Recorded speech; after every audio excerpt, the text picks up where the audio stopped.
ఎన్నో కలలకు ప్రాణం పోసింది. ఎంతో మందిని గొప్పవాళ్ళని చేసింది. పల్లె గుండెల్లో విద్యను నాటింది. చీకటి జీవితాల్లో వెలుగును నింపింది. అదే సర్కార్ బడి.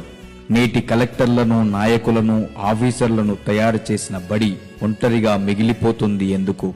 వందల మంది పిల్లలతో కలకలలాడిన సర్కారు బడి ఇంత దీనస్థితిలో మూగబోయింది ఎందుకు?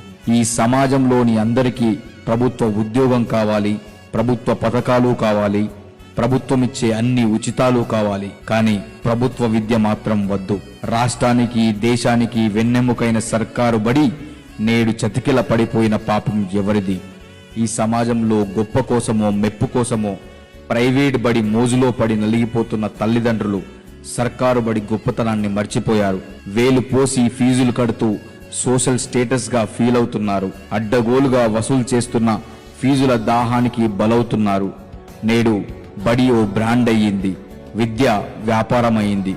కానీ ఉచితంగా చదువు చెప్పిన సర్కారు బడి ఎందుకు దూరం అయ్యింది?